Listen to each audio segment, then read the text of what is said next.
It is my honor to have the opportunity to introduce Tamim Ansary.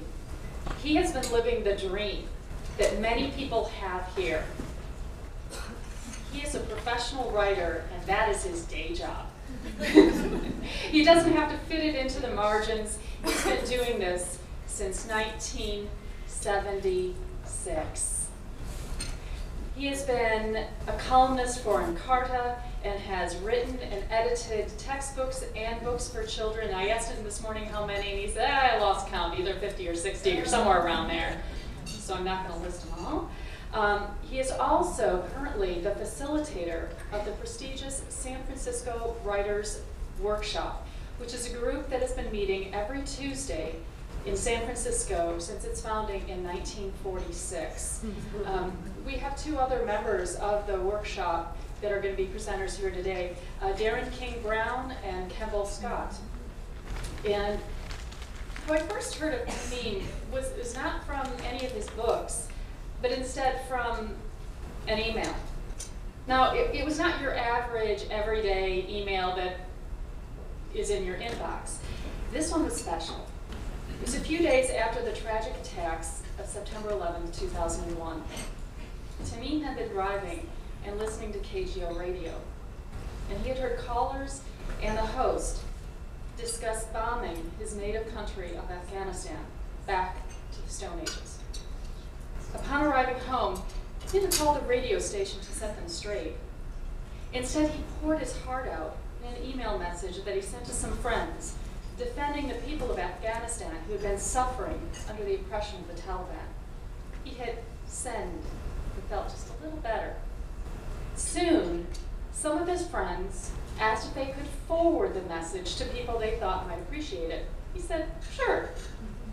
And that's where the 6 degrees of separation from Kevin Bacon comes into play, because the message got forwarded again and again.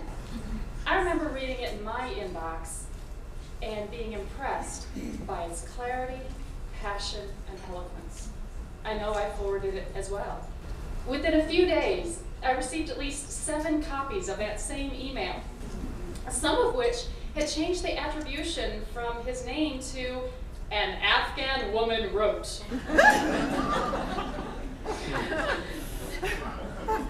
That is pretty ironic, especially since last night he told me that he wound up getting email love letters from American GIs that were planning on going to Afghanistan.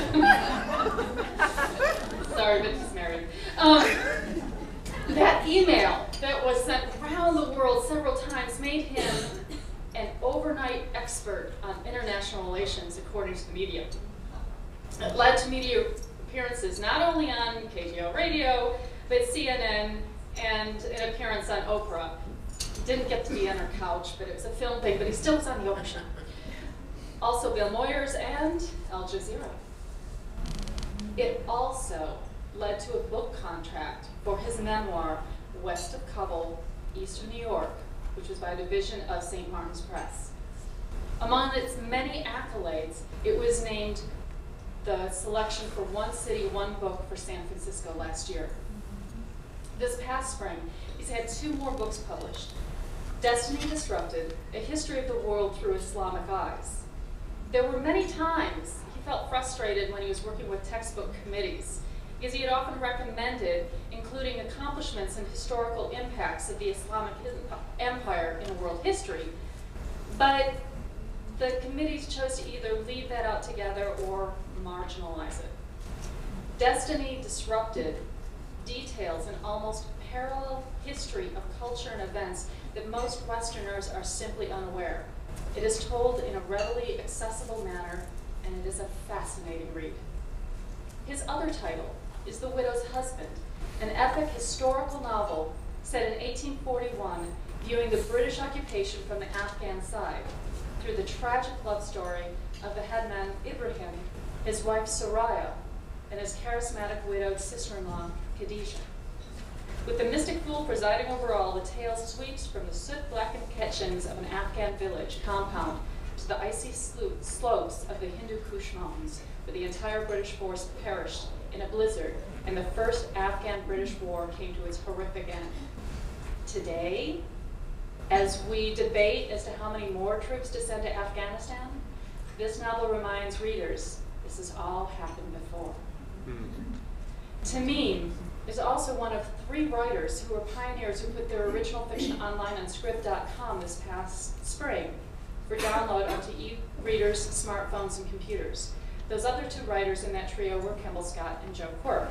They received global news coverage from the LA Times, New York Times, and London Times for this new publishing venture. And a week later, Simon & Schuster made their own backlist titles available on script.com. Today, The Widow's Husband is now available in book form and had its official book launch this past Wednesday night and is available for sale here today at our Vintage Voices shop.